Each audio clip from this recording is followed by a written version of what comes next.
Menerima kegagalan, menerima hal yang sulit untuk diterima, menerima kekalahan, menerima kelemahan diri, itu adalah satu babak di dalam upaya kita untuk menerima.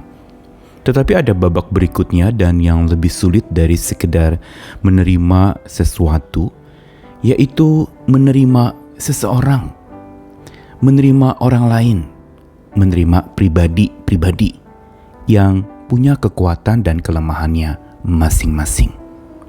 Dan seringkali justru kita gagal menerima sesama, menerima orang lain, menerima rekan kerja, atau menerima keluarga kita, anggota keluarga yang mungkin melukai kita, atau menerima seorang sahabat yang pernah menipu kita, atau membuat kita kecewa.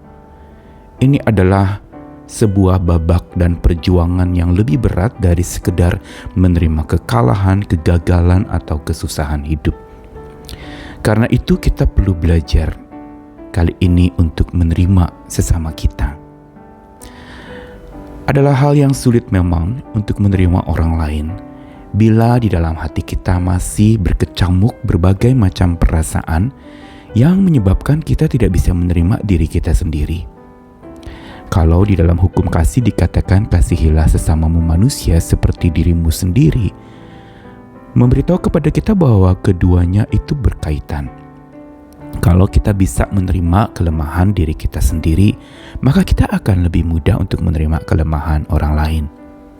Kalau kita bisa menerima kegagalan diri kita sendiri, kita akan lebih mudah juga menerima kegagalan orang lain di dalam berinteraksi dengan kita. Namun kegagalan demi kegagalan untuk menerima sesama atau menerima rekan atau orang lain adalah sebuah kegagalan yang berangkat dari kebiasaan atau sikap hidup kita. Kita seringkali gagal menerima sesama karena kita lebih mahir dan fasih memukul daripada merangkul. Padahal kalau kita mau belajar menerima, kita harus ganti pukulan dengan rangkulan. Saya Nikolas Kurniawan menemani di dalam Sabda Tuhan hari ini dari satu bacaan di Kejadian pasal 4 ayat 8 sampai 9 tentang kakak beradik Kain dan Habel. Kata Kain kepada Habel adiknya, "Marilah kita pergi ke padang." Ketika mereka ada di padang, tiba-tiba Kain memukul Habel adiknya itu lalu membunuh dia. Dan firman Tuhan datang kepada Kain, "Di mana Habel anak adikmu itu?" Jawabnya, "Aku tidak tahu. Apakah aku penjaga adikku?"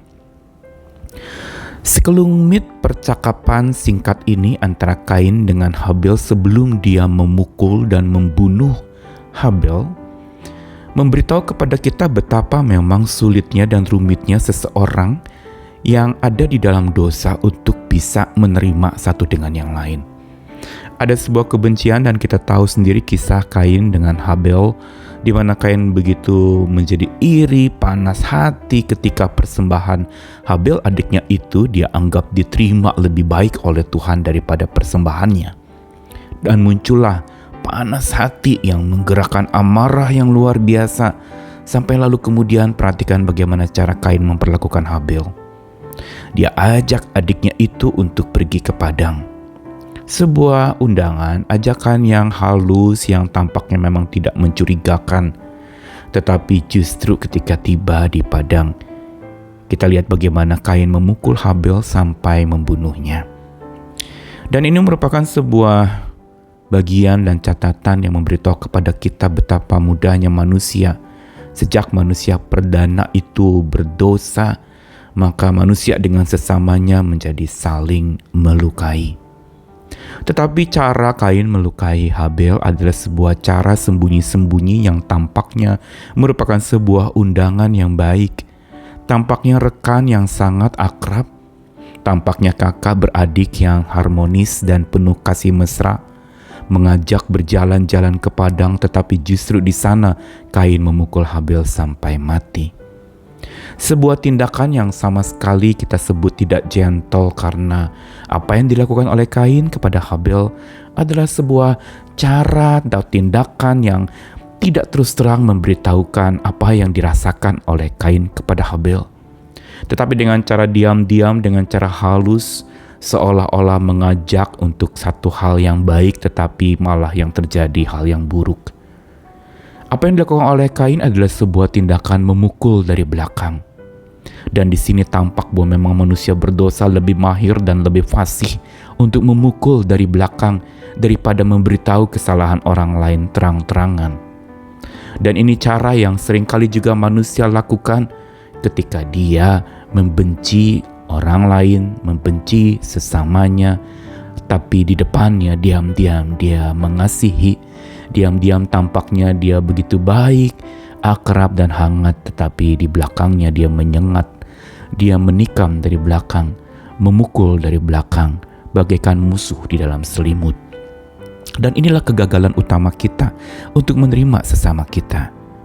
Kita menjadi pribadi-pribadi yang justru sembunyi-sembunyi membenci, tetapi di depan tampak mencinta luar biasa. Ingatkah kita akan Yudas Iskariot yang mengkhianati gurunya Yesus Kristus dengan cara menciumnya dan menganggap gurunya itu adalah sosok yang disayangi dengan ciuman itu. Tetapi toh akhirnya Yudas Iskariot menjual Yesus, mengkhianati Yesus, dan itu yang membawa Yesus ke kayu salib. Dan disinilah kita melihat bagaimana kegagalan Kain terhadap Habel, juga Yudas kepada Yesus, memberitahu kepada kita ini adalah satu catatan cacat tentang diri kita sendiri. Kita gagal terima orang lain karena kita lebih mahir dan fasih memukul dari belakang daripada terang-terangan memberitahukan atau terang-terangan menyampaikan isi hati, berbincang, berunding secara pribadi empat mata. Dan apa yang sebenarnya Tuhan ingin ajarkan lewat kisah yang begitu tragis antara kakak beradik yang berujung sebuah pembunuhan. Waktu Tuhan menghampiri Kain bertanya, "Di mana Habel adikmu itu?" Jawab Kain, "Tidak tahu. Apakah aku penjaga adikku?" Perhatikan apa yang Kain lakukan. Dia sebenarnya tidak bisa merangkul adiknya sendiri, tetapi dia memukul dari belakang sampai mati. Bukankah ini yang sering kita lakukan? Kita tidak bisa merangkul, tetapi kita pukul dari belakang. Padahal bila tidak bisa rangkul, ya jangan pukul. Sudah, diamkan saja. Tapi ini sudah tidak bisa merangkul, tapi pukul dari belakang dan melukai orang itu. Betapa mengerikannya kebencian dari dalam hati atau di dalam hati daripada kebencian terang-terangan yang dinyatakan dan diungkapkan secara gentle, berbicara dan menyampaikan isi hatinya sebagai pribadi yang dewasa dan berbicara satu dengan yang lain. Karena itu mari kita belajar lagi mengganti pukulan kita dengan rangkulan, mengganti pukulan yang penuh kebencian dengan rangkulan yang penuh cinta kasih.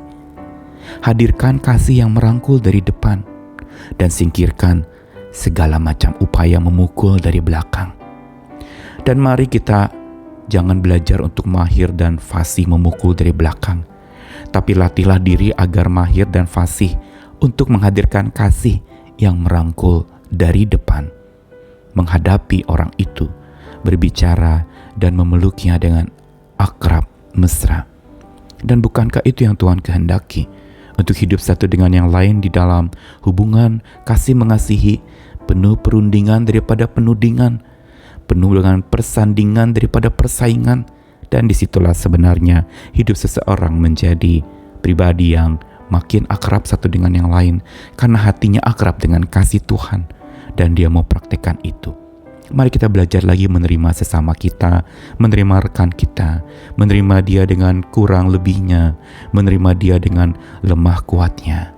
Sehingga dengan demikian kita belajar jadi pribadi-pribadi dewasa yang mempraktikkan iman dalam bentuk cinta kasih yang nyata. Tuhan mengasihi kita sekalian, ayo belajar mengasihi lagi, ayo ganti pukul dengan rangkul.